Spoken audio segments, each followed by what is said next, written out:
শুনছেন সবসময় ready for the 8.0 FM। আমি রাসেল আছি, সাথে আমার সাথে রয়েছে মাসুম ভাই এবং আজকের অতিথিরা। আপনাদের সবাইকে আরো একবার স্বাগত জানাচ্ছি ভূত এফএম এর 7 দিন পর। এন্ড আশা করছি সবাই ভালো আছেন যে যেখানে আছেন, এবং আশা করছি আপনাদের ঈদের ব্যস্ততা, ছুটির ব্যস্ততা, দুটো ব্যস্ততা একসাথে শুরু হয়ে গেছে।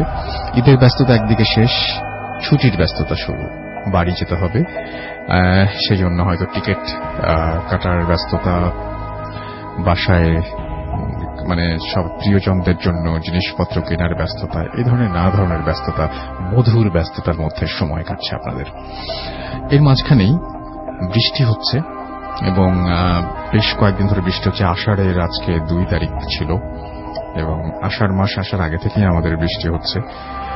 আমরা প্রথমে গভীরভাবে সমবেদনা জানাচ্ছি সেই সমস্ত মানুষদের প্রতি যারা পাহাড় ধসের কারণে যারা ক্ষতিগ্রস্ত হয়েছেন। আমরা তাদের মাগফিরাত কামনা করছি আত্মার। এবং আমরা বাংলাদেশ ক্রিকেট টিমের গতকালকে যে ম্যাচটা আমার কাছে খুব ভালো লেগেছে একটা কারণেই, সেটা হচ্ছে যে আমরা তো সেমিফাইনালে খেলেছি, এবং আমরা আমাদের সামনে ওয়ার্ল্ড কাপ আছে, এবং আমরা যথেষ্ট ভালোই করেছি। আমি বলবো আমাদের ইন্ডিয়া অনেক বড় টিম, সেটা মাথায় রাখতে হবে, এবং অনেক যে পরিমাণ মানে ভালো খেলার পাশাপাশি আরো যা দরকার সেগুলো শেখার এখনো সুযোগ আমাদের নিশ্চয়ই রয়েছে। সুতরাং আমি বলবো যে আমাদের ক্রিকেট টিম তাদের বেস্টটাই দেখিয়েছে, এবং I am really happy with them. So আমার কাছে কোনো প্রবলেম মনে হয়নি, আমি এনজয় করেছি। কষ্ট তো পাবোই আমরা হেরে গেলে, সেটা খুব স্বাভাবিক, সেটা স্বাভাবিক, এবং সেটা কষ্ট পেলেও সেটা দোষের কিছু না।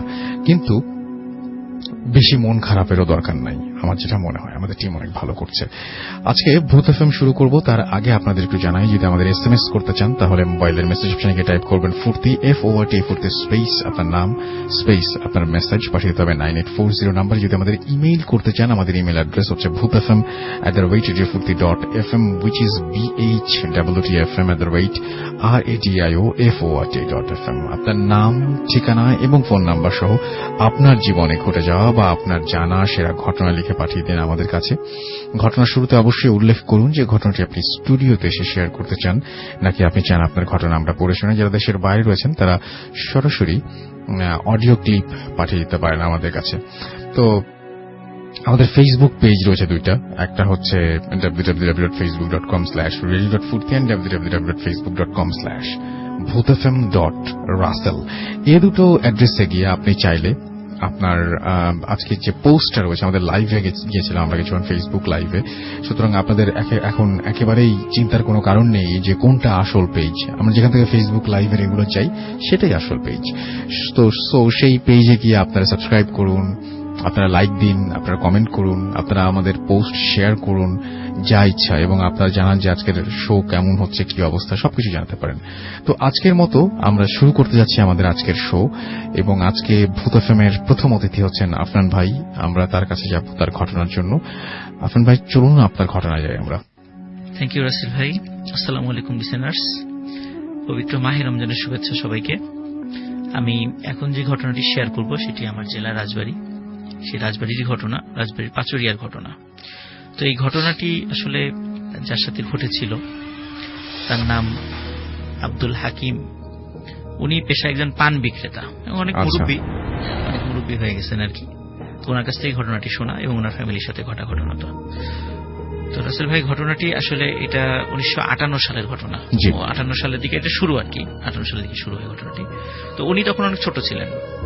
তো উনি ওনার ফ্যামিলিতে 7 জন ভাই বোন ছিলেন, তার মধ্যে উনি ছিলেন সবার ছোট। আব্দুল হাকিম মিয়া যিনি, উনি সবার ছোট ছিলেন। তো ওনার সবার বড় যিনি ভাই, তার নাম ছিল আব্দুল হামিদ মিয়া। আচ্ছা, উনি মানে খুবই একজন তাগড়া, জোয়ান, সুদর্শন একজন লোক ছিলেন, এবং উনি অত্র এলাকায় মানে কুস্তিতে খুব ভালো একজন মানে পারদর্শী ব্যক্তি হিসেবে তার খুব খ্যাতি ছিল। তো একদিন রাতের বেলা ওনারা 2 ভাই এশার সালাত আদায় করার পর ওনারা বাড়িতে যাচ্ছিলেন। বাড়িতে যাওয়ার পথে তখন এখনো ওই এলাকাটা বেশ শুনশান, নীরব, আর তখন তো আরো মানে ঘন জঙ্গল টঙ্গল ছিল রাস্তার ধার দিয়ে। তো ওনারা যখন যাচ্ছিলেন হঠাৎ পরিচিত একটা জায়গায় এসে হঠাৎ দেখলেন যে কে যেন ওনাদেরকে ডাকছে। আচ্ছা, তো ডাক কোন দিক থেকে আসছে খেয়াল করলেন যে রাস্তার পাশেই একটা গাব গাছটা ওনারা চিন্তান যে ওখানে একটা গাব গাছ আছে। গাব গাছটা খুব বেশি বড়ও না এবং খুব বেশি বয়স্কও না গাব গাছটি। তো দেখলেন যে গাব গাছের উপর থেকে আওয়াজ আসছে। তো ওনারা কাছে গেলেন, ওনাদের হাতে তখন টর্চ লাইট ছিল না, মানে হারিকেন ছিল আর কি।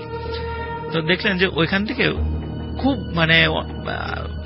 80+ মুরব্বী একজন ওই গাছের উপরে বসে আছে, বলছে যে বাবা আমি তো ভয়ে গাছে উঠে পড়েছি, আমাকে কুকুর তাড়া করেছিল, তখন কি করব উপায়ন্তর না থেকে গাছে উঠে পড়েছি, আমি আর নামতে পারছি না, আমাকে তোমরা একটু কষ্ট করে নামিয়ে দেবে। তখন ওই আব্দুল হামিদ মিয়ার যে ভাই, মানে হাকিম মিয়ার যে ভাই হামিদ মিয়া, যিনি মানে বড় ভাই ছিলেন আর কি, তো উনি বললেন মুরব্বী আপনি এই বয়সে কিভাবে গাছে উঠে গেলেন? তো বললো যে আসলে ভয়ে উঠে গেছি, তখন তো বুঝতে পারি নাই, তো এখন তো আর নামতে পারছি না, আমাকে একটু নামিয়ে দাও। তো ছোট ভাই নিচে দাঁড়িয়ে আছে, বড় ভাই বললো যে ঠিক আছে আমি যাই, আমি গাছের উপরে উঠে ওনাকে নামিয়ে দিচ্ছি, ছোট ভাইকে বললো। আর মুরব্বীকে আশ্বস্ত করলো আপনি অপেক্ষা করেন, আমি আসছি উপরে। গাছটাও বেশি বড় না। তো উনি সত্যি সত্যি গাছে উঠেছেন। ওঠার পরে ওই মুরব্বীকে বলছেন যে আপনি আমার গলা ধরে পিঠের সাথে ঝুলে থাকেন, আমি আস্তে আস্তে গাছ থেকে নেমে যাচ্ছি, তখন আমি এইভাবে আপনাকে নামিয়ে দেবো। বলে ঠিক আছে। মুরব্বী গলা ধরে ওনার পিঠের সাথে লেগে থাকেন এবং উনি আস্তে আস্তে গাছ থেকে যখন নামবেন, তখন ওই লোকটি, মানে যিনি আব্দুল হামিদ মিয়া আর কি যিনি, তো উনি বলছেন যে মুরব্বী আপনার তো ওজন হয়তো বা ম্যাক্সিমাম 40 কেজি বা 50 কেজি হওয়ার কথা, কিন্তু আমি কুস্তি করি, কিন্তু এত ওজন আপনার, এরকম তো কখনো আমার কোনো মানুষের ওজন আমার কাছে মনে হয়নি, আপনার এত ওজন কেন? তখন মুরব্বী ওই মানে হাসতে হাসতে বলছেন যে কই আমার তো বেশি ওজন না। তখন উনি কিন্তু বলছেন না না আপনার অনেক ওজন, এত স্বাভাবিক মানুষের তো এত ওজন হয় না। কারণ উনি কিন্তু কুস্তি করতেন, কারণ কুস্তি করার সময় মানুষের ওজন মানে যদি অনেক বেশি হয় তার কাছে কিন্তু খুব বেশি মনে হওয়ার কথা না। তো যার কারণে ওনার কাছে এটা খুব বেশি মনে হচ্ছিল। তখন নিচ থেকে হঠাৎ করে ওই ছোট ভাই যিনি আব্দুল হাকিম মিয়া, যিনি আমাকে বলেছেন ঘটনা, উনি খেয়াল করলেন হঠাৎ করে তার ভাই গাছ থেকে ছুটে নিচে পড়ে গেলেন এবং তার পিঠ, মানে যে মুরব্বী যেই অংশে ঝুলেছিলেন, মুরব্বীটা নিচে পড়েছেন এবং উনি মুরব্বীর উপরে পড়েছেন, তার পিঠটা মাটির দিকে আর কি ছিল। তো আর একটা ব্যাপার লক্ষ্য করেন, পড়ার সাথে সাথে ওই মুরব্বী অদৃশ্য হয়ে যায়, ওখানে আর কেউ ছিল না, তার শুধু ভাই ছিল সেখানে। আচ্ছা। তো ভাই তো যন্ত্রণায় খুব মানে পড়ে যাওয়ার সাথে সাথে প্রচন্ড যন্ত্রণায় সে খুব চিৎকার চেঁচামেচি শুরু করেছে। এখন উনি ছোট মানুষ, ছোট ভাই, এত বড় শরীর, ভাইকে নিয়ে উনি কিভাবে কি করবেন? উনি দৌড়ে তাড়াতাড়ি বাড়িতে চলে যান। বাড়িতে গিয়ে বলেন যে ভাই গাছ থেকে পড়ে গেছে। তখন বাড়ির লোকজন তাড়াতাড়ি আসে, দেখে উনি গাছের নিচে সেন্সলেস হয়ে পড়ে আছেন। তখন তাড়াতাড়ি তাকে বাড়িতে নিয়ে যাওয়া হয়। বাড়িতে নিয়ে যাওয়ার পরে যখন ওনার জ্ঞান ফেরে, তখন দেখা যায় উনি শুধু ফেল করে তাকিয়ে আছেন, কোনো কথাও বলতে পারেন না, কিচ্ছু বলতে পারেন, পুরো শরীরটা প্যারালাইজড হয়ে গেছে। তখন তাকে রাজবাড়ী সদর হসপিটাল, তখন তো এত ভালো অবস্থা ছিল না হসপিটালের, তারপরে এখানে উন্নত চিকিৎসার জন্য ঢাকা মেডিকেলে নিয়ে যাওয়া হয়। ঢাকা মেডিকেল থেকে পরে এক্স রে করে দেখা হয় ওনার শরীরের পিছনে যে মেরুদণ্ডটা একদম মানে গুঁড়ো গুঁড়ো হয়ে গেছে। এখানে রাসেল ভাই মানে অদ্ভুত ব্যাপার সেটা হচ্ছে, ওখান থেকে পরে মেরুদণ্ডের হয়তো বা কোনো অংশ ভেঙে যেতে পারে, কিন্তু পুরা মেরুদণ্ড এরকম গুঁড়ো গুঁড়ো হয়ে যাবে এটা কিন্তু কল্পনা করা যায় না, এটা সম্ভব নয়। তো যাই হোক, ডাক্তাররা বলে দেন যে এটার কোনো ট্রিটমেন্ট নাই, এখন আপনারা তাকে বাড়িতে নিয়ে যান, তো এটার কোনো ট্রিটমেন্ট হবে না, ডাক্তাররা সরাসরি বলে দেন। তো তাকে বাড়িতে নিয়ে যাওয়া হয় এবং উনি আস্তে আস্তে ওনার দেহ আস্তে আস্তে শুকিয়ে যেতে থাকে এবং শেষ পর্যন্ত এমন ভাবে দেহটা ওনার শুকিয়ে যায় যে কোনো লোক দেখলেই ভয় পাবে, মানে এতটা শুকিয়ে যায়। ওনার মতো একটা মানে সুঠাম দেহের লোক এতটা শুকিয়ে যাবেন এটা কেউ কল্পনা করেনি। তো উনি এভাবে মারা যান। তো রাসেল ভাই ওনার যখন মারা যান, এরপরে ঘটে আর একটা ঘটনা। যিনি যে গল্পটা বলেছেন আর কি আব্দুল হাকিম মিয়া, ওনার ইমিডিয়েট বড় একটা বোন ছিল, তার নাম ছিল হালিমা। তো এই হালিমা, তার বয়স ছিল মনে করেন 7 বা 8 এরকম বয়স ছিল। তো হালিমা গোসল করতে গিয়েছিল একটা পুকুরে। তো রাজবাড়িতে যারা আছেন তারা রাজবাড়ি কুঠি পাচুরিয়া জমিদার বাড়ির কথা আপনারা অনেকেই শুনে থাকবেন। তো সেখানে একটা পুরাতন পুকুর আছে। তো হালিমা ওই পুকুরে গোসল করতে যায় একদিন। তো দুপুরবেলা গোসল করে ফিরে আসার পরে বাসার লোকজন হঠাৎ করে হালিমার পায়ের দিকে খেয়াল করে, বলে যে হালিমা তোর পায়ের সাথে এটা কি লেগে আছে? তখন হালিমা পায়ের দিকে খেয়াল করে যে পায়ের ঠিক নিচের দিকে একটা লতার মতো পেঁচিয়ে আছে। তখন বলে যে এটা তো আমি খেয়াল করি নাই। তো ওটা খুলে ফেলার চেষ্টা করে, তো অনেক চেষ্টা করে, কিছুতেই ওই লতাটা পা থেকে খুলতে পারে না। বাড়ির সকল সদস্য মিলে অনেক চেষ্টা করে, কিন্তু কিছুতেই ওই লতাটা খুলতে পারে না পায়ের থেকে। তো হালিমা বলতে থাকে যে মনে হচ্ছে যে এই লতাটা আস্তে আস্তে তার পাকে চাপ দিয়ে ধরছে এবং মনে হচ্ছে তাকে এই লতাটা টানতে টানতে ওই পুকুরের দিকে নিয়ে যাবে। সে বারবার তার বাড়ির সদস্যদেরকে এরকম বলছিল এবং চিৎকার চেঁচামেচি করছিল যে এই লতাটার কারণে তার পাটা আটকে যাচ্ছে, ওই জায়গাটা মনে হচ্ছে একদম মানে চিপে ধরেছে আর কি। তো রাসেল ভাই এই যখন এটা কিন্তু প্রথম দিনই যে ঘটনাটা, গোসল করে আসার পরে রাতের বেলা হালিমাকে কোথাও খুঁজে পাওয়া যাচ্ছিল না। আচ্ছা, সবাই অনেক খোঁজাখুঁজি করে কোথাও খুঁজে পাওয়া যাচ্ছিল না। তো সকালবেলা হালিমার ডেড বডি পাওয়া যায় ওই সেই পুকুরটাতে, যে পুকুরে সে গোসল করতে গিয়েছিল। এবং সে কিন্তু বলছিল আমার মনে হচ্ছে যে আমার মানে সে এমনও বলেছিল মনে হচ্ছে তার পা হেঁটে হেঁটে এমনিতেই ওই পুকুরের দিকে চলে যাচ্ছে। তো তার যখন দেহ উদ্ধার করা হয় পুকুর থেকে, তখন পায়ের সাথে এই যে লতাটা লেগেছিল ওর তখন আর ছিল না, কিন্তু লতাটা যে গভীর ভাবে তার পায়ের সাথে লেগেছিল সেই স্পষ্ট ছাপ কিন্তু ছিল রাসেল ভাই। আচ্ছা, তো এইভাবে ওনার পরিবারের 2 জন সদস্য মারা যান। এই ঘটনা 3-4 বছরের মধ্যে আর তেমন কোনো ঘটনা ঘটেনি। 3-4 বছর পরে উনি আব্দুল মানে হাকিম মিয়াও একটু বড় হয়ে গেছেন, তখন অনেক বেশ কিছু জিনিস বোঝা শিখেছেন।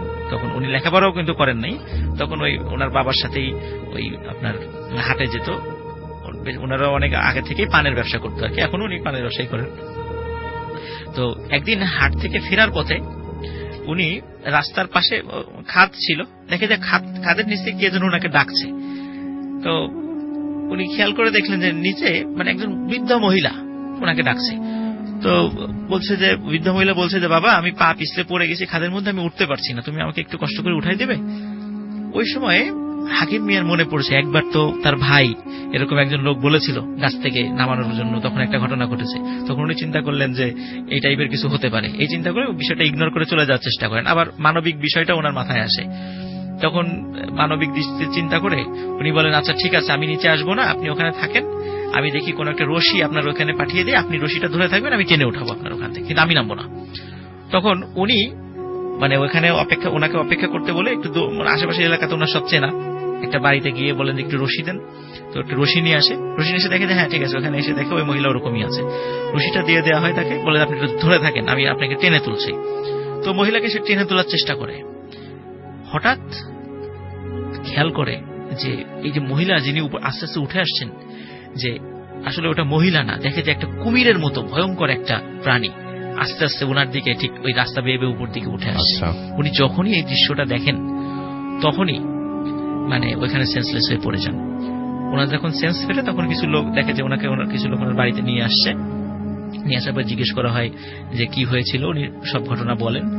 তখন এই ঘটনা বলার পরে বলে যে এরকম রাস্তার পাশে এরকম তুমি একা একা আসতেছিল, রাতের বেলা এরকম ঘটনা ঘটতেই পারে, তো এরকম এই জন্য একা একা আসা ঠিক না, এরকম সবাই এরকম বলে যে এরকম আমরা অনেক সময় টুকিটাকি জিনিস দেখি, কখনো একা আসবা না, এই বলে সবাই সান্ত্বনা দেন।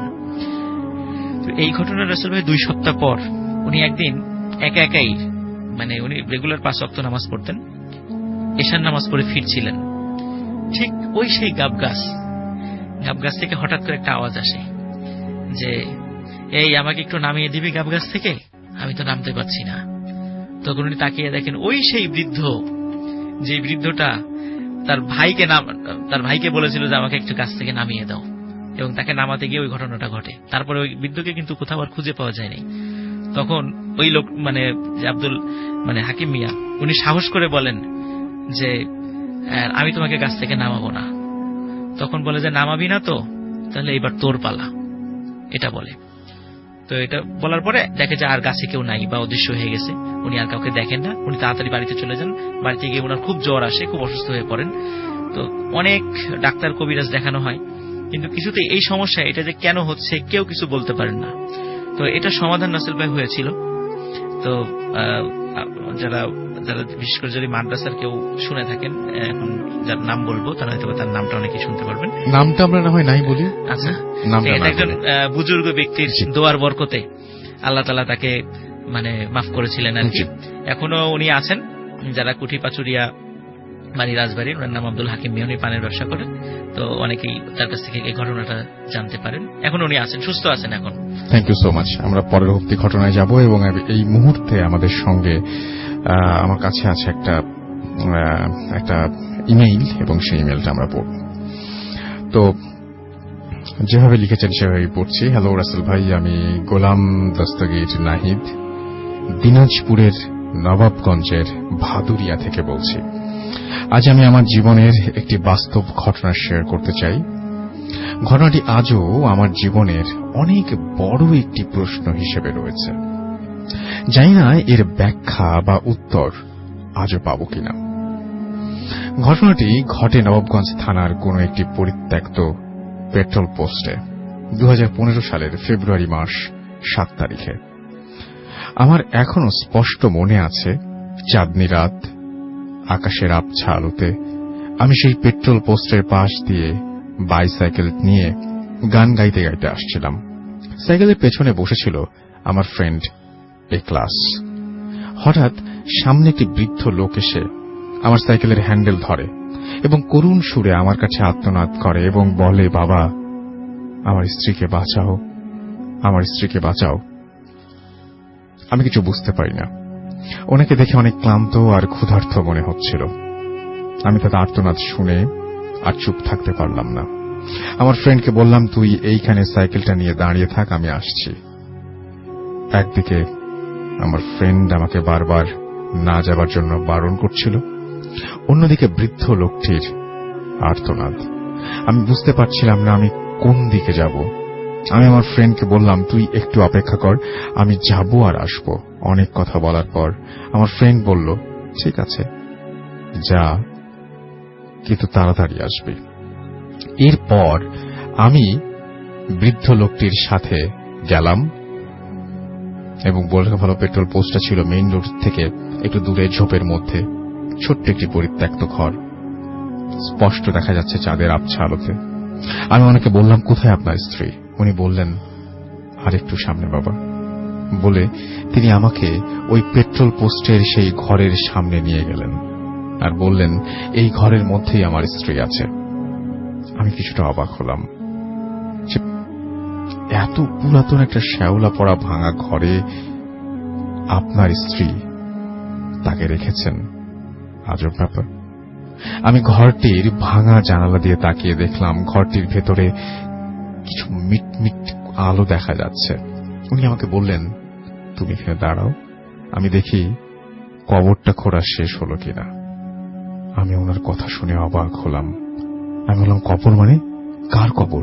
আপনি না বললেন আপনার স্ত্রী অসুস্থ? উনি আমার কথার কোনো উত্তর না দিয়ে সামনে হাঁটতে শুরু করলেন। আমি ওখানে দাঁড়িয়ে রইলাম। চারিদিকে ঝোপ ঝাড়ের অন্ধকারের যেন জনমানব শূন্য একটি জায়গা। কেউ নেই, শুধু আমি একা দাঁড়িয়ে আছি। চাঁদের আলোতে শুধু পেট্রোল পোস্টের ভাঙা ঘরটা দেখা যাচ্ছে। 10-15 মিনিট হয়ে গেল, ওনার কোনো পাত্তা নেই। আমি হাত ঘড়ির দিকে তাকিয়ে দেখি 11:45 মিনিট। অনেক অস্বস্তি হচ্ছিল। অবাক করা কাণ্ড। তৎক্ষণাৎ নাকে একটা বিশ্রী দুর্গন্ধ আসতে শুরু করলো। সময়ের সাথে সাথে গন্ধটি তীব্র হতে শুরু করলো। আমি চারদিকে খুঁজতে লাগলাম যে গন্ধটি কোথা থেকে আসছে। চারদিকে তন্ন তন্ন করে খুঁজলাম, কিন্তু কোথাও কিচ্ছু পাচ্ছিলাম না। অবশেষে দেখা বাকি সেই পেট্রোল পোস্টের ঘরটি। হাত দেখে আমি হালকা হালকা ভয় পাচ্ছিলাম। 1 পা 2 পা করে আমি সেই ঘরটির দিকে যাই এবং নাকে বিশ্রী দুর্গন্ধটা আরো বেশি অনুভব করতে থাকি। অবশেষে ঘরটির কাছে পৌঁছালাম। ঘরটি থেকে এত বেশি দুর্গন্ধ আসছিল যে নিঃশ্বাস নিতে কষ্ট হচ্ছিল। সাহস করে হাত দিয়ে এক ধাক্কায় দরজাটা খুললাম এবং বিশ্বাস করতে পারবেন না, আমি দরজাটা খুলে ভেতরে যা দেখলাম তা দেখার জন্য আমি মোটেও প্রস্তুত ছিলাম না। আমি দেখলাম যে ওই ঘরটির মধ্যে একটি লাশ গলায় দড়ি দিয়ে ঝুলে আছে। যিনি ঝুলে আছেন তিনি আর কেউ নন, সেই বৃদ্ধ লোকটি আমাকে যিনি স্ত্রীর কথা বলে এখানে নিয়ে এসেছেন।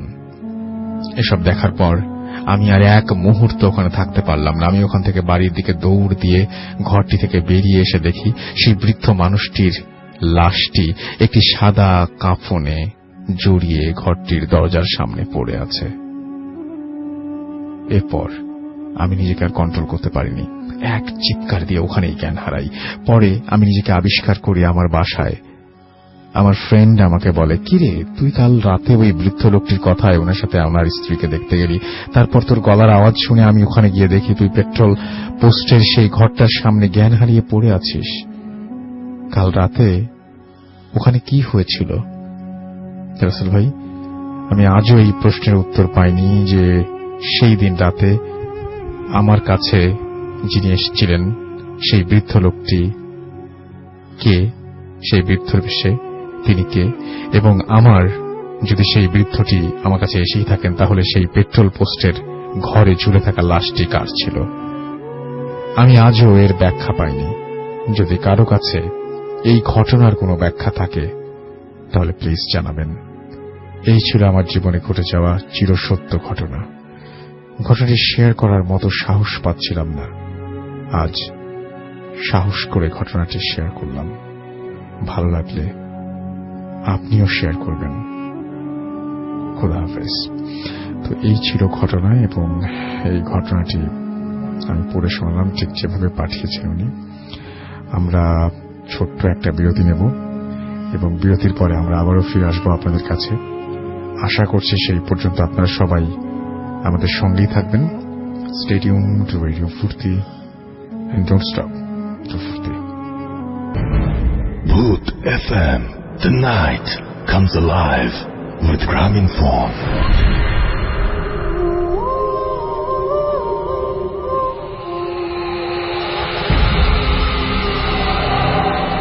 Yes, the night comes alive with Graminphone. শুনছেন সবসময় রেডিও ফুর্তি 8.0 FM। সেকেন্ড স্টোরির প্রশংসা করেছেন আহমেদ শামীম। কাইয়ুম বিশ্বাস জয়ন্ত লিখেছেন স্টোরিটা অনেক ভয়ের ছিল। এছাড়াও চিটাগং থেকে নাম লেখেননি, পড়তে পারলাম না। শাহরিয়ার ফয়সাল চিটাগং থেকে আরেকজন, শাহরিয়ার ফয়সাল, তিনি এসএমএস করেছেন 7 জন কাজিনের সঙ্গে তারা ভূত এফএম শুনছেন। ছবি তুলে আমাদের ফেসবুক পেজে কিন্তু আপলোড করে দিতে পারেন, এবং পেজে যদি আপনি আপলোড করেন সবাই দেখবে, আমিও দেখব। তারিখ খুলনা থেকে লিখেছেন অসম। আমাদেরকে খুলনা থেকে আনোয়ার এবং তার ওয়াইফ আফরিন লিখেছেন ইমেলটা নাইস ছিল। ইমেল পান্ডে গুলশান 2 থেকে লিখেছেন ওয়েদারটা পারফেক্ট, সাথে আছি সব সময়। রূপা খুলনা থেকে লিখেছেন ভাইয়া আজ রুমে একা একা লাইট অফ করে শুনছি। রিয়াজুল ইসলাম লাবিন আমাদের এসএমএস করেছেন, এবং তিনি আমাদেরকে বলছেন যে এখন ভূত এফএম রমাদান মাসে শোনার অন্যরকম মজা, কারণ ডেফিনেটলি অনেক মজা হয়, কারণ হচ্ছে যে এইটা শেষ করি তারপরে সেহরি করা যায়। Doctor Tahiya Noakhali medical college থেকে লিখেছেন যে আজকে রুমমেট বাড়ি চলে গেছে, সো আমি একা একা শুনছি। ওকে, এবং তিনি বলছেন যে লাভিং টু বি স্কেয়ার্ড। বাহ, চমৎকার। অমিহা আমাদের এসএমএস করেছেন। এছাড়া আমাদের এসএমএস করেছেন দেখতে পাচ্ছি পলাশ সিলেট থেকে লিখেছেন লাভ ইউ ভূত এফএম। আমাদেরকে এছাড়াও ইয়ামিন আহমেদ এসএমএস করেছেন তানোর রাজশাহী থেকে, অনেকদিন পর তিনি শুনছেন, ওয়েলকাম ব্যাক। আবু রায়হান আমাদের সাথে আছেন। রূপা খুলনা থেকে আমাদের সঙ্গে আছেন দেখতে পাচ্ছি গোলাম রাব্বি ফ্রম মিডফোর্ড। আবু রায়হান আমাদের সঙ্গে আছেন। মাহমুদুল হাসান রনি চিটাগং থেকে আমাদের সঙ্গে আছেন। আইয়ুব আমাদের সঙ্গে আছেন দেখতে পাচ্ছি। এছাড়াও ফুয়াদ, এবং তিনি বলছেন ভয়ের সেরা গল্প ছিল ভাইয়া। রোমান আমাদের ঢাকা থেকে মোহাম্মদপুর থেকে আমাদের সঙ্গে আছেন। আমরা চলে যাবো আমাদের পরবর্তী অতিথির কাছে। আপনার নামটা প্লিজ একটু বলবেন, তারপর আপনার ঘটনায় যাবো আমরা। আসসালামু আলাইকুম, আমি রিফাত আক্তার শিমু বলছি। জি। আমাদের এটি কোনো ঘটনা নয়, আমরা ইনভেস্টিগেশন করার সময় যা দেখেছি এবং যা অভিজ্ঞতা শিকার হয়েছি তাই আপনাদের কাছে এখন তুলে ধরছি।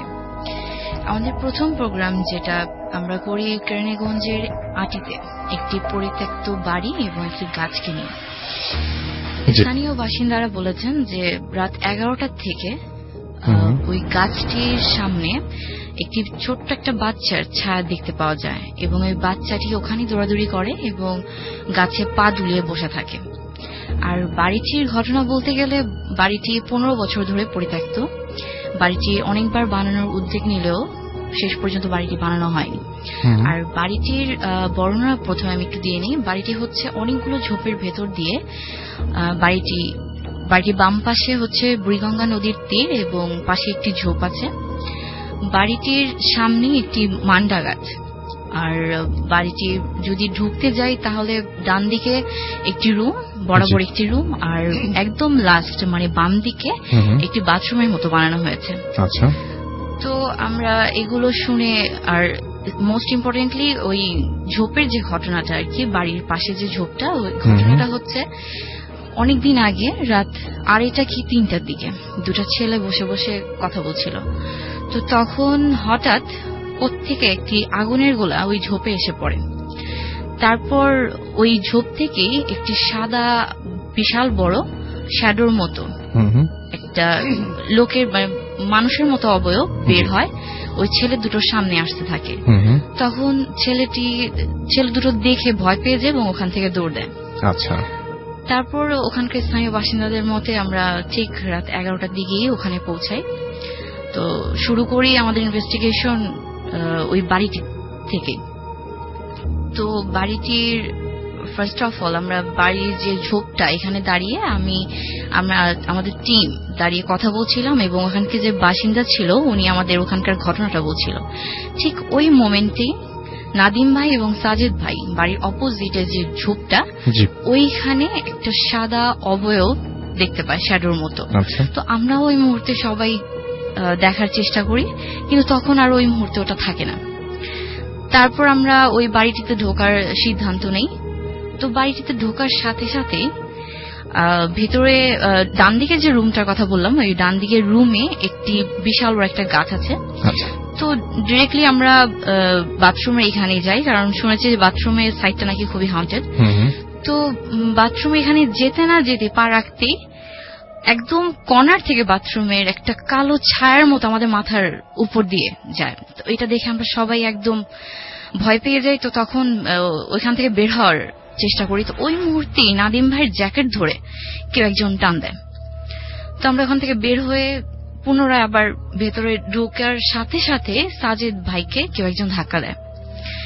দেন আমরা ওখান থেকে বের হয়ে আমাদের ক্যামেরা তারপরে টর্চ লাইট সব বন্ধ করে দিয়ে ভাবতে থাকি যে এগুলো কি হচ্ছে, তাকে আমরা তো এগুলো আশা করিনি। তো দেন হঠাৎ ওই যে ডান দিকে যে রুমটার কথা বললাম রাসেল ভাই, ওইখানেই দুটো চোখ এত মানে আগুনের মতো ছিল, জল করছিল। তো আর চোখ দুটোর মধ্যে অনেকখানি ডিস্টেন্স ছিল, যেটা কিনা কোনো নর্মাল মানুষ বা কোনো পশুর কখনো অবশ্যই হবে না। তো ওইটা দেখা মাত্র আমরা ক্যামেরায় তোলার চেষ্টা করলাম, কিন্তু আনফরচুনেটলি তখন আর ওটা ছিল না। তো দেন আমরা আবার ওই রুমের ভেতরে চেষ্টা করলাম ভেতরে ঢোকার, কিন্তু তারপর থেকে আমরা কোনোভাবেই ঢুকতে পারিনি। আর তখন থেকেই বিভিন্ন ধরনের শব্দ হচ্ছিল, যেমন গাছ থেকে কিছু ফেলার, তারপরে আমাদের পিছনে কেউ একজন হাঁটছিল, আর একটা মহিলা কণ্ঠে আমাদের বলছিল চলে যায় এখান থেকে। আচ্ছা। তো দেন আমরা ওই যে ঝোপটার কথা বললাম, ওই ঝোপের সামনে দাঁড়িয়েছিলাম, আর পাশে ছিল নদীর তীরটা, বুড়িগঙ্গা নদীর তীর। তো ওখানে দাঁড়িয়ে আমরা বলছিলাম যে আমরা ইনভেস্টিগেশন কেন করতে পারছি না। তো ওই 4-5 মিনিটের মধ্যেই ওই নদীর তীর থেকেই একটা সাদা ছোট্ট একটা বাচ্চার অবয়বের নাদিম ভাই দেখতে পেল। ফার্স্ট অফ অল সাদা, অনেকটা ধোয়ার মতো। তো দাদা এটা নাদিম ভাইটা দেখে রাসেলকে বলল যে রাসেল তুমি কি কিছু দেখতে পাচ্ছ ওই নদীর তীরটাতে? তখন বলছে হ্যাঁ ওটা কি। তখন আমরা সবাই আমাদের যে টিম মেম্বার যে কজন আমরা ছিলাম তখন সবাই আমরা দেখার চেষ্টা করছিলাম, ইভেন আমরা সবাই ওই মুহূর্তে দেখতে পাই। তো সাথে সাথে আমরা ওটা মানে চিন্তা করার আগে ওটা আস্তে আস্তে লম্বা হওয়া শুরু করে।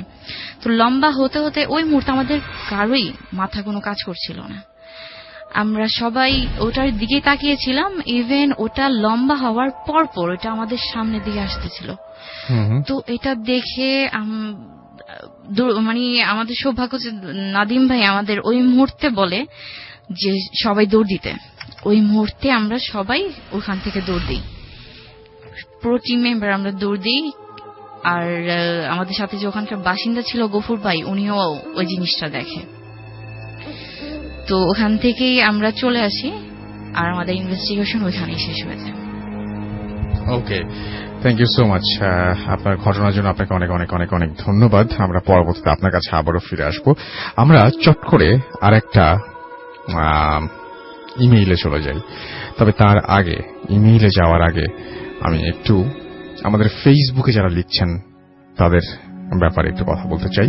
সেটি হচ্ছে যে আমি দেখছি যে আমরা মানে এই সপ্তাহের মাঝামাঝি সময়ে আমরা একটা পোস্ট দিয়েছিলাম 14 তারিখে, এবং এই 14 তারিখের পোস্টে আপনারা অনেকেই আপনাদের মতামত জানিয়েছেন, অনেকে কমেন্ট করেছেন। সেটা হচ্ছে যে আমরা একটা পোস্ট দিয়েছিলাম, আপনারা নিশ্চয়ই দেখেছেন, যে মেন্টাল অ্যাসাইলাম নিয়ে, তাই না?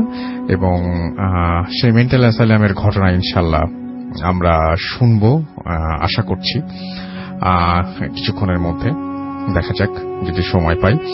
আর এখন আপনারা যে অনেকে লিখছেন দেখতে পাচ্ছি যে আমাদের ফেসবুক যে পেজটা রয়েছে সেই পেজে অনেকে লিখছেন, দেখতে পাচ্ছি যে আমরা লাইভে গেছিলাম ওইটাতে। সম্রাট হোসেন সোহান আমাদের সাথে আছেন, মোহাম্মদ রাফিকুল আলম রাতুল আমাদের সঙ্গে আছেন সাইমুল, এছাড়া আমাদের সঙ্গে আছেন শাকিল হোসেন রিফাত, এছাড়াও আফসান মাহমুদ রেয়াদ, হোসেন আহমেদ আমাদের সাথে আছেন এমডি সেতু ধ্রুব আমাদের সাথে আছেন, আমাদের সাথে রয়েছেন দেখতে পাচ্ছি রেজানুল হক রনি, এছাড়াও আমাদের সাথে আছেন এমডি ওবায়দ এসকে, মারুফ হাসান আমাদের সঙ্গে রয়েছেন দেখতে পাচ্ছি তাহাতুন রিয়া, এছাড়া হুসাইন আহমেদ আমাদের সঙ্গে আছেন, শিমুল মিয়া আমাদের সঙ্গে আছেন, রাফসান আহমেদ ইমন আমাদের সঙ্গে আছেন, এমডি টিটু আহমেদ আমাদের সঙ্গে আছেন দেখতে পাচ্ছি পিকে পলাশ সহ আরো অনেকে। তো আপনারা দেখতে পাচ্ছি অনেকে অ্যাপ দিয়ে শুনছেন, যেমন তুষার আহমেদ অ্যাপ দিয়ে শুনছেন, রিফাত আমাদের সাথে আছেন, জুবাইর ইবনে রাব্বি আমাদের সঙ্গে রয়েছেন দেখতে পাচ্ছি শাকিল মাহমুদ থেকে শুরু করে আরো অনেকে। তো আমরা যেটা করব, এবং ভিজুয়াল ইসলাম কি ওয়াহিদুল ইসলাম রকি তিনিও অ্যাপ দিয়ে শুনছেন। তো আমাদের সঙ্গে যেটা আমরা এখন করব সেটা হচ্ছে যে আচ্ছা আরো আছেন জাহিদুল ইসলাম দোলন আমাদের সঙ্গে আছেন, তিনিও অ্যাপ দিয়ে শুনছেন। আমাদের সঙ্গে আরো অনেকেই আছেন এই মুহূর্তে, অচেনা বালক তিনি অ্যাপ দিয়ে শুনছেন। থ্যাংক ইউ ভেরি মাচ যারা অ্যাপ দিয়ে শুনছেন একদম সরাসরি, আপনাদেরকে অনেক অনেক ধন্যবাদ। আমরা চলে যাচ্ছি আমাদের পরবর্তী ঘটনায়, এবং এই ঘটনাটি পাঠিয়েছেন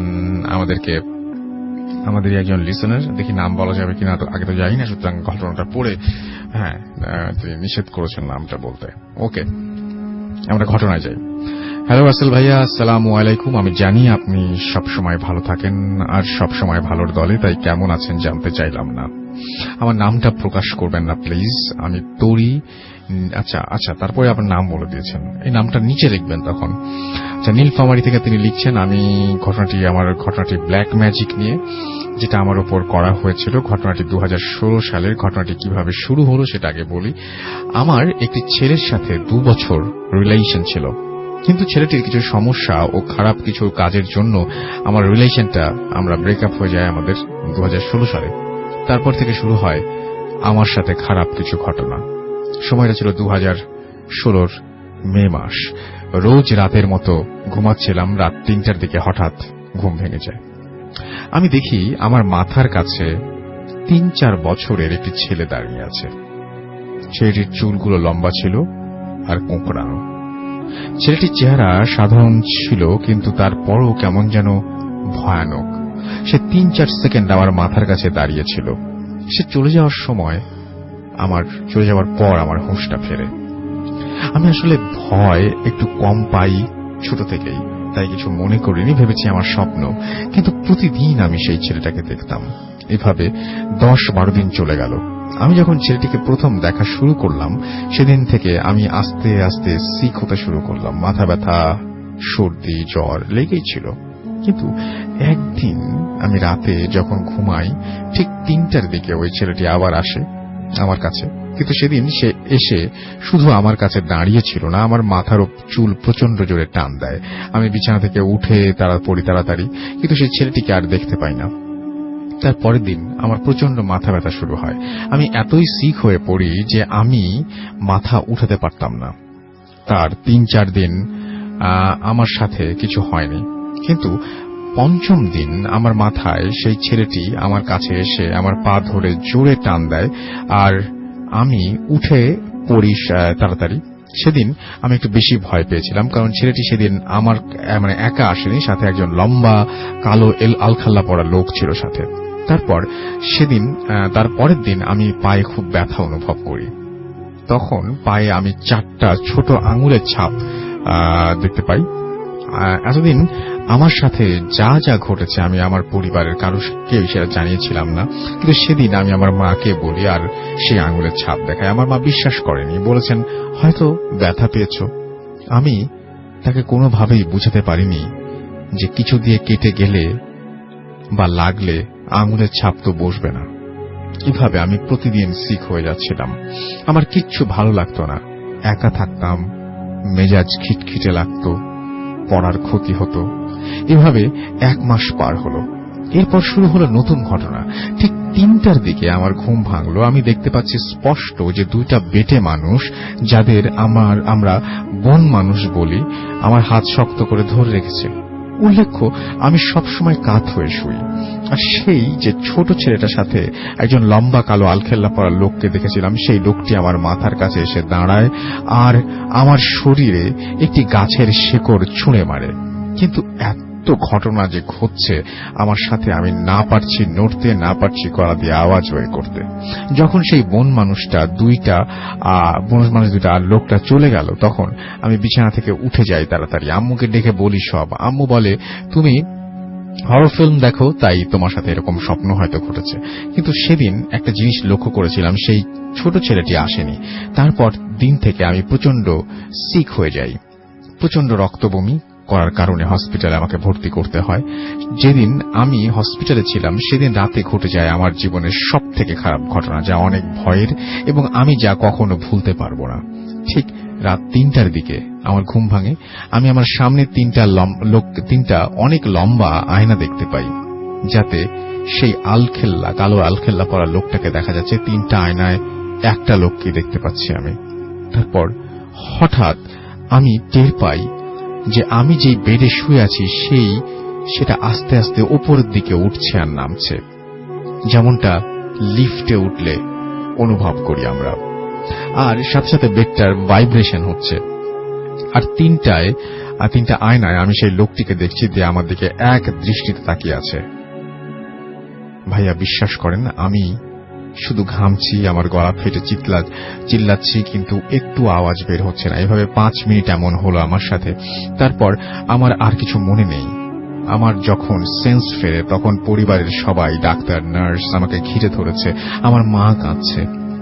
তখন আমাকে সবাই বলে আমি নাকি হসপিটালের বাথরুমে পড়েছিলাম। সেখানেই আমাকে সেন্সলেস অবস্থায় পাওয়া গিয়েছে, আর হাত থেকে বের হচ্ছিল অনেক রক্ত।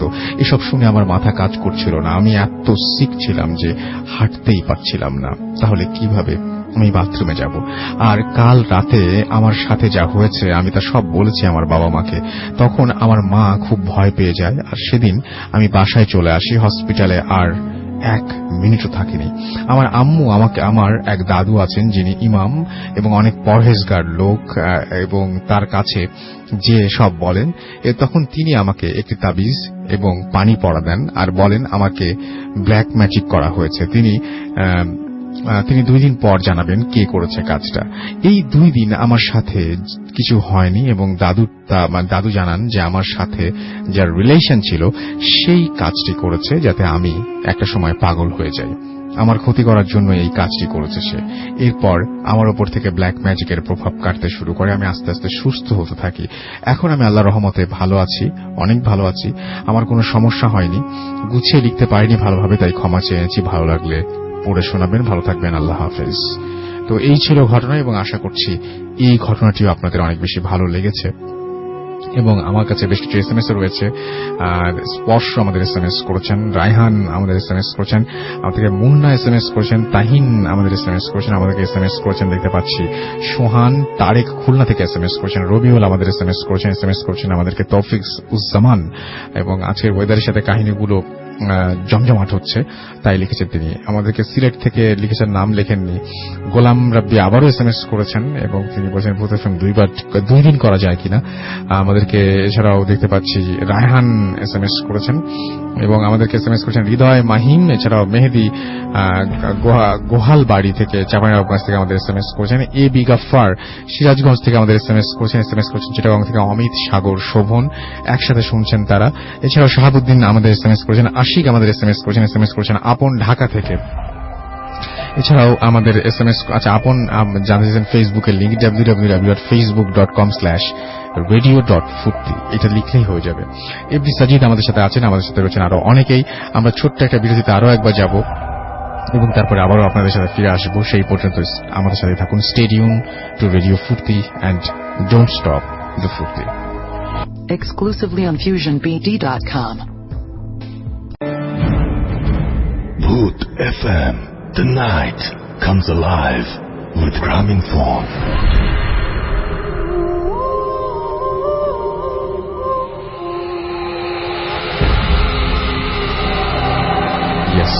নাইট কামস লাইভ উইথ গ্রামীণ ফোন শুনছেন সবসময় রেডিও 48.0 FM। আমরা চলে যাব আমাদের পরবর্তী অতিথির কাছে। আপনার নামটা প্লিজ একটু বলবেন, তারপর আপনার ঘটনায় যাব আমরা। আচ্ছা, নাম বলা যাবে না। ওকে, তাহলে আপনি সরাসরি আমরা আপনার ঘটনায় যাই। কোথা থেকে এসেছেন এটা কি বলা যাবে? ওকে, তাহলে আমরা সেটার পরে আমরা ঘটনায় যাই। আমি ধানমন্ডি থেকে এসেছি। জি। আমার স্টোরিটা 2014 সালের। জি। তো একদিন রাত্রের স্টোরি। তো আমি ঘুম এসেছিলাম, তখন সাডেনলি আমার কানে একটা সাউন্ড আসে যে একটা মহিলার আর্তনাদ, যে কেমন মানুষ, কারো বুকে কোনো মায়া দয়া নাই, বাচ্চাটা খুব অসুস্থ, কেউ কোনো সাহায্য সহায়তা করেন। তো আমি দেখে আমার খুব মায়া লাগলো, এত কেন জানি খুব মায়া হচ্ছিল। তো যখনই আমি উইন্ডোটা খুলে জাস্ট নিচে তাকালাম, দেখলাম একটা মহিলা, তার কোলে একটা বাচ্চা। তো দেখে আমার খুব মায়া লাগলো। তো আমি চিন্তা করলাম যে আচ্ছা ঠিক আছে, কয়টা বাজে দেখি, 1টা বাজতে ঠিক 3 মিনিট বাকি। তো তখন বাসায় অ্যাজ ইউজুয়াল সবাই 1:30 এই টাইমে ঘুম আসে। সো আমি যেই ডোরটা খুললাম আমার রুমের, দেখলাম আমার বাসা এত নীরব আর এত অন্ধকার যে আমার লাইফে আমি কোনোদিন দেখিনি। তো দেখে আমি আবার খুব ভয় পেয়ে যাই, আমার রুমের ডোর অফ করে দিয়ে আমি আবার শুয়ে পড়ি। তো শুয়ে পড়ি, আমি থাকি 5th ফ্লোরে, এন্ড 5th ফ্লোর থেকে নিচের সাউন্ড এত ক্লিয়ারলি আমার কানে আসবে আমি কোনদিন চিন্তাও করিনি, ইভেন আমার রুমে ফ্যান এসি সব ছাড়া। তো তখনই আবার সেই সাউন্ডে আমার কানে আসতেছে যে কেমন মানুষ, কারো বুকে কোনো মায়া দয়া নাই, বাচ্চাটা খুব অসুস্থ, কেউ কোনো সাহায্য সহায়তা করেন। তো আমি দেখলাম আমি আবার গেলাম, তো যে দেখলাম একটা লোক তার পাশ দিয়ে গেল, তাকে টাকা দিল, সেটাও দেখলাম। তো দেখে আমার খুব মায়া লাগলো। তো আমি আমার ওয়ালেটটা খুললাম, দেখলাম যে ভাঙতি কোনো টাকা নেই, একটা শুধু 100 টাকার নোট। তো দেখে আমি যখন আসছি তখন আমার বাসার নিচে একটা গাছ আছে। তো গাছের একটু পাশে দেখি সেই মহিলাটা দাঁড়ায় আছে আর বলতেছে যে কেমন মানুষ, কারো বুকে কোনো মায়া দয়া নেই, আমার বাচ্চাটা সিক। তো তখনই আমি জাস্ট 100 টাকার নোটটা আর একটা আমার ওয়ালেটে 5 টাকার একটা কয়েন ছিল, ওটা মুড়িয়ে আমি জাস্ট জানলা থেকে নিচে ফেললাম। তো ঠিক কয়েনটা তার পায়ের সামনে যে পড়লো, সে কয়েনটাও ধরলো, বাট তার মাথাটা 360 ঘুরে আমার দিকে একটা হাসি দিল। আর সে হাসি আর তার কোলের যে বাচ্চা, তার বাচ্চার চোখ দিয়ে মনে হচ্ছিল যে আগুন বেরোচ্ছে। আমি এটা দেখে জাস্ট 3 থেকে 5 সেকেন্ড জাস্ট আমি সরে গেলাম। জাস্ট সরে যেয়ে আমি এরপরে আবার যখন তাকিয়েছি দেখি কিচ্ছু নাই। তো তো এরপরের পার্ট যেটা, সেটা কি তো এরপরে যখন তো আমি শুয়ে পড়লাম ভয়ে। তো এরপরে যখনই আমি শুলাম, এর কিছুক্ষণ পরে হবে 10 to 15 মিনিট পর আমার ছোট বোন অনেক চিল্লাফেল্লা করে স্টার্ট করলো। তো সবাই রুমে গেলাম, যে কি হয়েছে। তো বলতেছে যে ভাইয়া এরকম আমি জানলা খুললাম, যে একটা মহিলার আর্তনাদ শুনলাম, যে মহিলা বলতেছে যে কেমন বাচ্চা, কেমন মানুষজন, কারো বুকে কোনো মায়া দয়া নেই, আমার বাচ্চাটা খুব অসুস্থ। তো আমি দেখলাম, কিন্তু আমি কেউকে দেখিনি। তো আমি আবার উইন্ডো লাগাই শুয়ে পড়লাম। শোয়ার কিছুক্ষণ পরে ঠিক আমার যখন চোখটা লাগবে ওই সময় একটা জাস্ট দেখলাম একটা মহিলা আমার বুকে ভর দিয়ে আমার গলা চাপ দিল। তো এটা দেখে আমি আমার নিজে কন্ট্রোল রাখতে পারিনি, তাই আমি এত জোরে চিৎকার দিছি, তো সবাই উঠে গেছে। তো আমিও তখন বললাম যে এরকম বলছে যে আমার বাচ্চাটা অসুস্থ, এগুলা বলে হ্যাঁ ব্যাস সেম আমি এই জিনিসটাই শুনছি, কিন্তু তুমি দেখছো আমি দেখিনি, কিন্তু আমি ফিল করছি, তুমি সেটা ফিল করোনি। তো এই ছিল আমার ঘটনা। আচ্ছা, আপনি একটা জিনিস বলছিলেন যে আপনাদের ফ্যামিলির সাথে আপনি ধারণা করছেন যে ব্ল্যাক ম্যাজিক করা হয়েছে, কারণ আপনি বলছিলেন যে আপনাদের ফ্যামিলির একটা অনেক উপরের একটা অবস্থান থেকে আবার নিচে নেমে আসে, এরকম আপস এন্ড ডাউন অনেক বেশি। এটা কি হয়েছিল একটু আমাকে বলবেন? হালকা বলা যাবে না, বাট এমনি আপনি ব্ল্যাক ম্যাজিক যে হয় এটা আপনি বিশ্বাস করেন, এবং আপনার একটা ভুক্তভোগী সাফারার আপনারা, এন্ড এটা আপনাদের পরিবারের সাথে কতদিন ধরে চলছে সেটা কি বলা যাবে? 2007 থেকে। আর কোনো কিছু আপনি এর চাইতে বেশি কিছু বলবেন না এখন? আচ্ছা ফাইন, আমরা চলে যাই আমাদের হাফেজ মাইনুদ্দিন ভাইয়ের কাছে। তারও একটা ঘটনা ঘটেছে, সেই ঘটনাটা আমরা শুনি এবং আশা করছি সেই ঘটনাটা আপনাদের ভালো লাগবে। আসসালামু আলাইকুম ভাইয়া। আমি বেশ কতদিন আগে রাত 11টার সময়তে আমি কবরস্থানের ভিতরে প্রবেশ করি। তো সে কবরস্থানের প্রথম দরজাটার সামনে আলোকিত এবং কয়েকটা মানুষ ছিল। তো ভেতরটা তো কোনো মানুষ, রাত 11টার সময় ভেতরে খুব নির্জন। আমি হাঁটতে থাকি ভিতর দিকে, তো যখন হাঁটতে থাকি কবরস্থানের ভেতরটা দিয়ে, তো কবরস্থানের মাঝ বরাবর জানাজার ঘর আছে বাম পাশে, আর ডান পাশে হইতেছে লাশ গোসল দেওয়ার স্থান। তো সেইখান থেকে আমার একটা সমস্যা দেখা দেয়, সেটা হইতেছে ওই জায়গা যখন আমি পার হইতেছি, সেখান থেকে আমার পেছনে পেছনে কে যেন একেবারে পায়ের শব্দ হাঁটতেছে, যে আমার সাথে সাথে আসতেছে, সেটা আমি স্পষ্ট শুনতে পাইতেছি যে আমার সাথে সাথে সে হেঁটে হেঁটে আসতেছে, খুব শব্দ হইতেছে বাতাসে। তো সেটা আমি একটু ভয় পেলাম না, কারণ এটা আমি অভ্যস্ত আছি, কবরস্থান আমার সাথে এরকম অনেকবার অহরহ হয়েছে, সেজন্য সেটা আমি খুব চিন্তা করিনি বা কোনো ভয় কোনো কারণ করিনি। আমার নিজের মতো আমি হাঁটতে শুরু করলাম। হাঁটতে হাঁটতে আমি খুব ভেতরে যখন দিকে যাই আরো সামনে, তো সামনে আমার বাম পাশের দিকে দেখি যে একটা কবর খোঁড়া আছে, যেটা রাত্রে 11টার পরে লাশ দাফন দেওয়া হয় না কবরস্থানে, দিনের বেলা দেবে। তো সেই কবরস্থানে যে কবরটা খোঁড়া, সেই কবর খোঁড়ার সামনে গিয়ে আমি একটু দাঁড়ালাম। দাঁড়িয়ে দেখি সেই কবরটা বেশি দিনের নয়, অনেক পুরনো না, খুব কাছাকাছিরই, 3-4 মাসের হবে। একটি লাশটা যে কবর খোঁড়া হয়েছে, পুরো একটা মাথার কঙ্কাল সেই মাটির স্তূপের মধ্যে রয়ে গেছিল। সেটা আমি হাত দিয়ে ধরলাম, ধরার পর আমি খুব এটা জোর পার করলাম, দেখি যে শক্ত, অর্থাৎ লাশটা একেবারে নতুনের মতো, একেবারে নষ্ট হয়ে যায়নি। এরপরে মাটির ভিতর থেকে বড় বড় হাড়গুলো, পায়ের হাড়গুলো ছিল, অনেকগুলো হাড়গুলো ছিল। আমি একটা একটা করে মাটির ভিতর থেকে বের করতে লাগলাম, যে আমি দেখি যে কতগুলো আর কি কি বের হয় এটার থেকে। তো মাথার যে ইয়েটা, কঙ্কালটা, সেটা আমি হাতে রাখলাম, তারপর পায়ের হাড়গুলো হাতে নিলাম, অনেক ছোটখাটো হাড়গুলো নিলাম, নিয়ে একটা সাইডে করে রাখতে লাগলাম। সেই মুহূর্তে আমার পাশে, ডান পাশে সেই ছায়াটা এসে দাঁড়ায়। ও যে এসে দাঁড়ালো, দাঁড়ানোর পরে আমার দিকে এইভাবে ঝুঁকে সে আমাকে দেখলো, সেটাও আমি দেখছি, কিন্তু তবু আমি কোনো ভয়ের কোনো ইয়া করিনি। এরপর আমি যে মাটি যে উঠানো হয়েছে কবর খোদাই করে, সেই মাটিটা খুব সুন্দর ভালো লাগতেছিল, ল্যাম্পপোস্টের আলোতে তেল তেল করতেছে এবং খুশবু একটু বেরোইতেছে। তো আমার খুব ইচ্ছে জাগলো মনের ভিতরেই, আমি সেই কবরের মাটিটাকে নিজের শরীরে মাখা শুরু করে দিছি। মুখের মধ্যে পুরো মুখটাকে মালিশ করলাম, 2 হাত পুরো শরীরটাতে আমি মালিশ করতে লাগলাম। এমনিতেই কেন করতেছি বা এটা জানি না, আমার ভালো লাগতেছিল, মানে গন্ধটা, মাটিটা আমার কাছে খুব ভালো লাগতেছে বলে আমি ঘুষতে থাকলাম। তখনই আমার শরীরটা একটু ভালো হয়ে যায় এবং সেই ছায়াটা আমার কাছেই থাকে।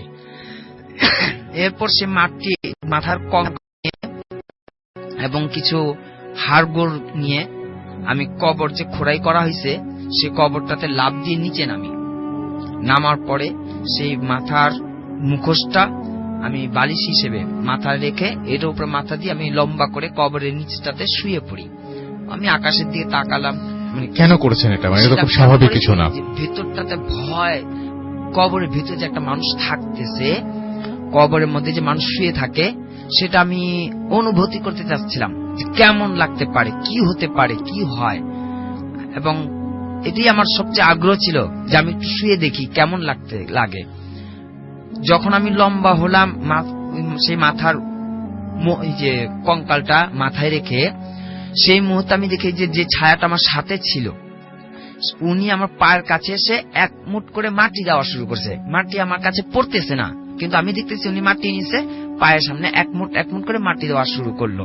এর কিছুক্ষণ পরপরই দেখি আমার ডান পাশ, বাম পাশ আরো অনেকগুলো এরকম তার মতো ছায়া আসলো, তারাও এক মুঠ করে মাটি দেওয়া শুরু করলো। তা আমি ভিতরে একটা ভয় লাগলো যে পুরো মাটি না আবার ঢেলে দেয়, কিন্তু মাটি পড়তেছে না, ওরা দিতেছে। তখন আমি উঠার চেষ্টা করি, আমি উঠে পড়তে চেষ্টা করি। আমার এই ডান হাত বাম হাত কে যেন ধরে রাখে এবং 2টা পা এক হাতেই চাপ দিয়ে ধরে রাখে, আমাকে উঠতে দিতেছে না, আমাকে চাপ দিয়ে নিচের দিকে দাবিয়ে রাখছে। আমি খুব দস্তাদস্তি করি এগুলোর সাথে, আমি ওঠার জন্য খুব চেষ্টা করি। আমার খুব শরীরের সমস্যা হয়ে যায়, পুরো শরীর ব্যথা এবং কেমন যেন অবস্থা খারাপ হয়ে যায়। খুব দস্তাদস্তি করবো, আমি উঠে দাঁড়ালাম। এখন উপরে যে উঠবো সেটাও পারতেছি না, কারণ ওটা তো উঁচু, নামার সময় তো আমি লাফ দিয়ে নেমে গেছি। এখন উপরে উঠবো, সেটা তো উঁচু জায়গা, উঠা যাচ্ছে না। তো মাটি যে খোঁড়া হয়েছে এর কিছু দূরেই চাটাই এবং বাঁশ ছিল, যে লাশটা দাফন দেওয়া হবে ওটার জন্য রাখা। কেমন করে যেন 2টা বাঁশ সেই কবরের মধ্যে পড়লো। আমি সেই বাঁশ দুটোকে খাড়া করে সেই বাঁশ দুটোর সাহায্যে আমি উপরে উঠে আসি। এর আগে আমাকে যেটা চোখে ধরা পড়ে, ওই যারা আমাকে মাটি দিতেছিল তারা সবাই একত্রিত হলো, একসাথে হয়ে হাত বাড়াইতেছে আমাকে উঠানোর জন্য, কিন্তু তাদেরকে স্পর্শ করা যায় না, ধরতে পারি না। তারা জিন ছিল না, জিন থাকলে এটা আমি সহযোগিতা করতে পারতাম। তা আমার হাতে যে হাড় ছিল সেটা আমি তাদেরকে হাতের মধ্যে স্পর্শ করতেছি, কিন্তু ছোঁয়া লাগতেছে না, তাদের হাত ধরা যায় না, তাদের স্পর্শ করা যায় না, আমাকেও তারা সহযোগিতা করতে পারতেছে না। তারা হাত বাড়াইতেছে, সবাই 5-7 জন মিলে হাত বাড়াইতেছে উঠানোর জন্য, আমাকে উঠাবে, কিন্তু পারতেছে না। তা আমি নিজে বাঁশ দিয়ে ওই সাহায্যে আমি উপরে উঠলাম। যখন আমি সামনের দিকে চলে যাচ্ছি, সেই কবর খোদার থেকে সামনে চলে যাচ্ছি, ওরা আর আমার কাছেও আসে না, ওরা সেইখানে দাঁড়িয়ে দাঁড়িয়ে বারবার শুধু আমাকেই দেখতেছে, বারবার শুধু আমাকেই দেখে, কিন্তু কাছে আর আসে না, ওইখানে দাঁড়িয়েছিল তারা। পরবর্তীতে আমি সামনে একটু আগে বাড়ার পরে আমি ঘুমাবো আর কি, আমার খুব ক্লান্ত লাগতেছে। তো আমি একটা কবরের উপরে মাথা রেখে লম্বা হয়ে ঘুমালাম। সেই মুহূর্তে একটা বিড়াল এসে কান্না করতে থাকে, এমন কান্না মনে হইতেছে সে আমাকে মৃত্যুটাকে আমার খবর দিতেছে যে তুমি সময় শেষ, তুমি কিছুদিন পরে এখানে চলে আসবা। তা আমি বিড়ালটাকে একটু ধমক দিলাম, যাও, আমার সামনে কেন কান্না করো, তুমি আমার সামনে কেন কান্না করো, তুমি আমাকে মৃত্যুর খবর দিতেছো। এখন অনেকের হয়তো জানা নেই এই সংবাদটা কিন্তু হয়, কুকুরে কান্না করে, বিড়াল কান্না করে, ঘুমের মধ্যে অনেকে দেখা দেয় যে তুমি চলে আসো, মৃত্যু সংবাদ আমাদের এখনো আসে। তো বিড়ালটা যেমন কান্না করতেছে, আমি ওকে ধমক দিলাম, ও সরেনি, পরে খুব দৌড়ান দেওয়ার পর সরে গেছে।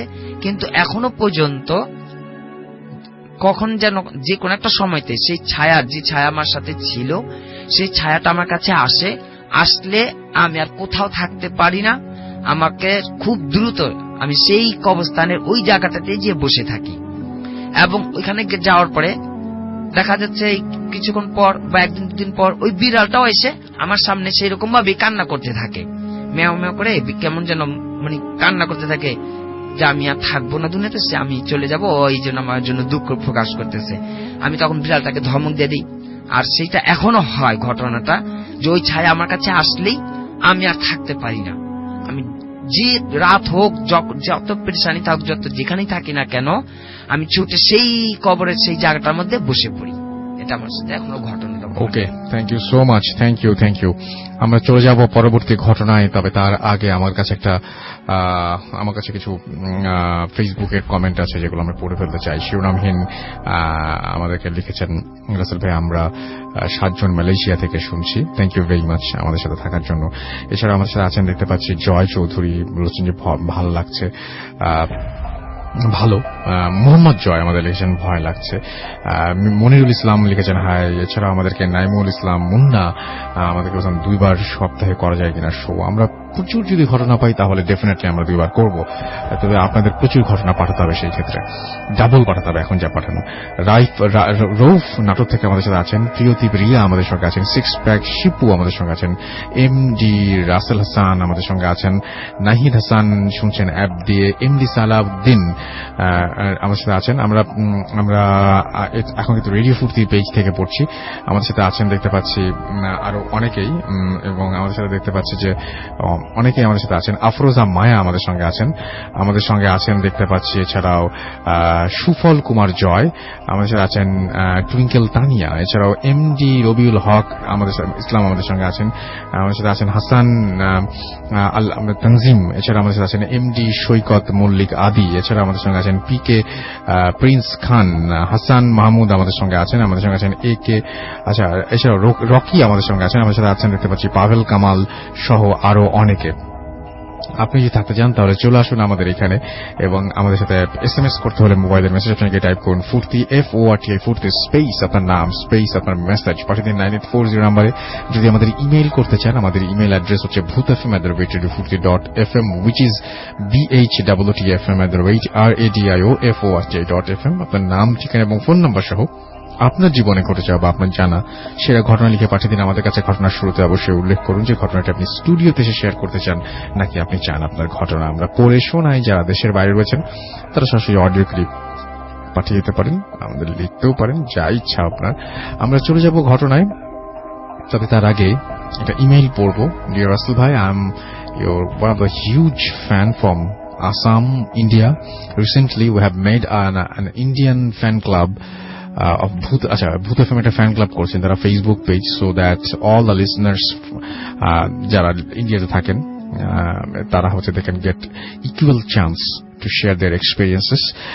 আসলে ডিরেক্টলি সবাই কিন্তু শেয়ার করতে পারে, বাট আপনি লোকাল স্টোরিজ যদি আপনি কালেক্ট করতে চান তাহলে অবশ্যই আমরা এনকারেজ করি ফ্যান ক্লাব খোলার জন্য। And thank you very much আমাদের ফ্যান ক্লাব ওপেন করার জন্য। অ্যান্ড তিনি বলছেন যে I am requesting you to share the page. আচ্ছা, আমি তো আপনাদের বলে দিলাম আপনাদের পেজের কথা, এবং আপনারা তিনি বলছেন যে আমরা চাই যে সবাই আমাদের এখানে পেজে শেয়ার করুক। ওকে, আমাদের সঙ্গে আপনারা শেয়ার করতেই পারেন, অ্যান্ড হতেই পারে সেটা। যাই হোক, আমরা এখন চলে যাব পরবর্তী ঘটনায়। আমাদের সঙ্গে যে ঘটনাটি শেয়ার করছেন তার নামটা দেখি, উনি যদি বলতে বলেন তাহলে বলবো। আসসালামু আলাইকুম রাসেল ভাই।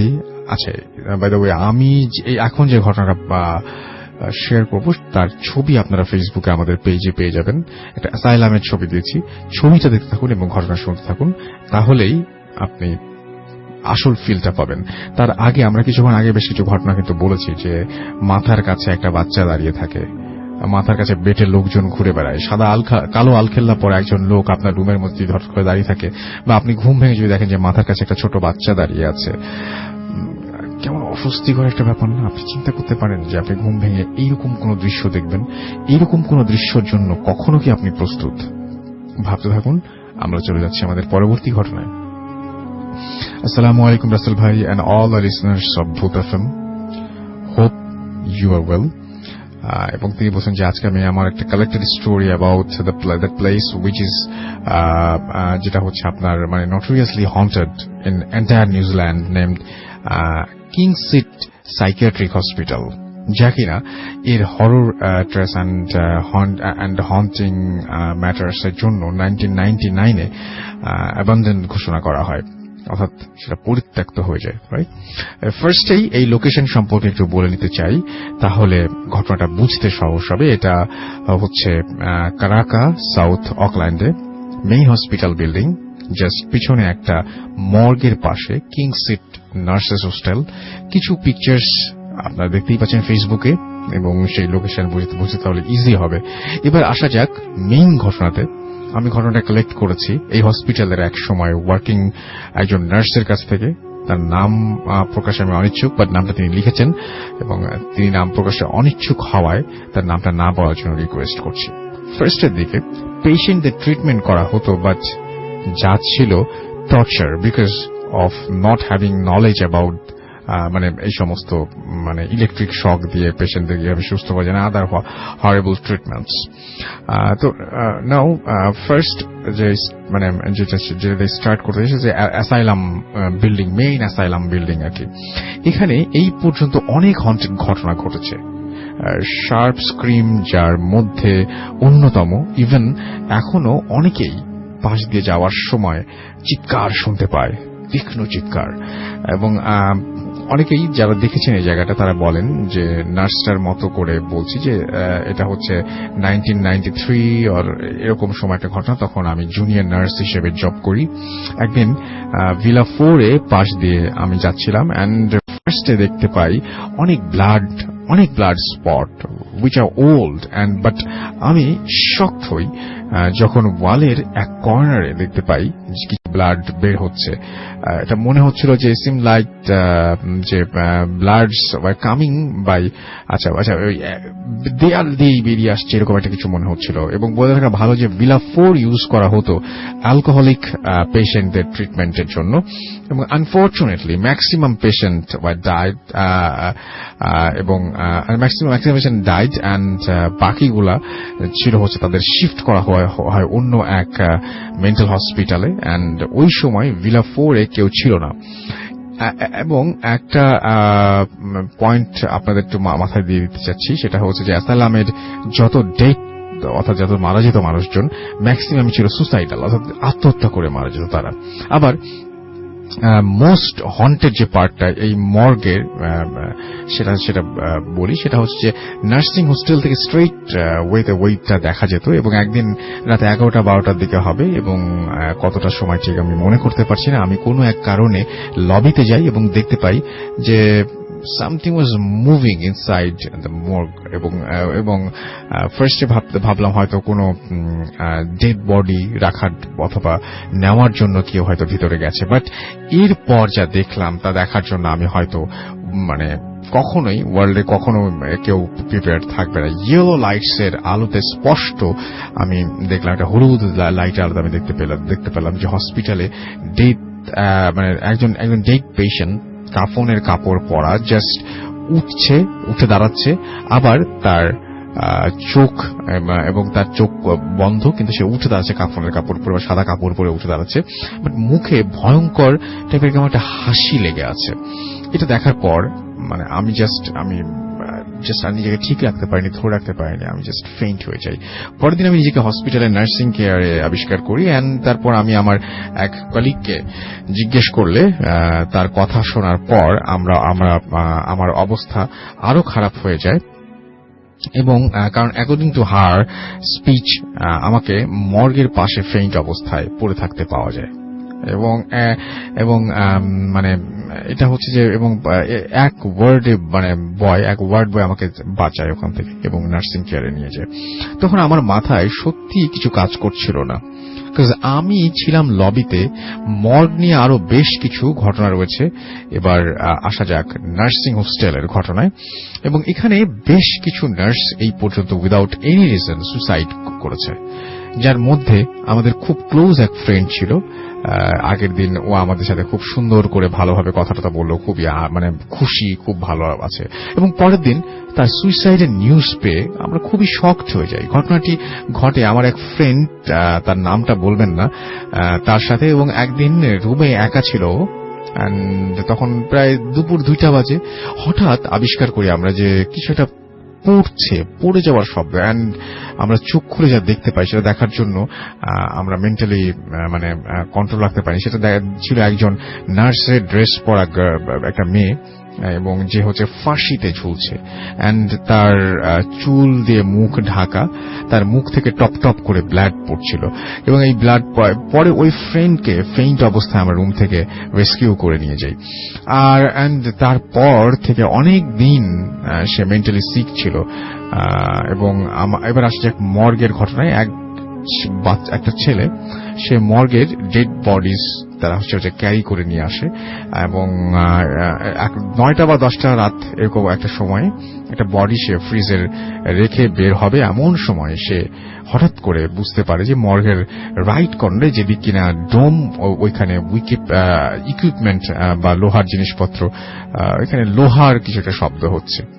ফার্স্টে সে ভাবলো হয়তো কোনো পোস্টমর্টম হচ্ছে, ডোম কাজ করছে, বাট উইদিন আ মিনিট তার মনে হলো যে আজকে তো ডোম নেই। সো সে চেক করার জন্য যায়, এন্ড দেখতে পায় যে টেবিলে একটা বডি রাখা, এবং সে কিছুতে মিলাতে পারে না, বিকজ সবগুলো ফ্রিজার লক করা ছিল, এন্ড কি থাকে অনলি তার কাছেই। বডি বের করতে হলে তার কাছ থেকে কি নিয়ে তারপর বডি বের করতে হয়, এন্ড সে নিজেও কোনো বডি বের করে নাই, বিকজ সে পোস্টমর্টম এই সম্পর্কিত কোনো কাজ জানেই না। দেন এটা কিভাবে সম্ভব? তারপর সে লাশ নিয়ে কাজ করে, এবং অনেক যেহেতু এবং সে অনেক সাহসী ছিল, এন্ড তারপর বডিটা সে স্ট্রেচারের মধ্যে নিয়ে ফ্রিজারে নিয়ে যায়। এন্ড তখন সে দেখতে পায় যে একটা উইন্ডো খোলা, জানালা একটা খোলা, এবং ওইখানে কোন একটা মানে বডি নেই, বাট একটু আগেও সেটা এখানে ছিল, এন্ড সবগুলো জানালাই বন্ধ ছিল। এবার সে সত্যি ভয় পেয়ে যায়, এবং তারপর সে যে নিজেকে আর ওইখানে সামনে রাখতে পারেনি। ফ্রিজ এবং একটা ফ্রিজ ছিল ওখানে, এবং সেখানে সে রাখে, এবং খুব ফাস্ট সে মর্গ থেকে বের হয়ে আসে। এখন আসা যাক অ্যাসাইলাম বন্ধ হওয়ার কয়েক ইয়ার্স পরের ঘটনায়।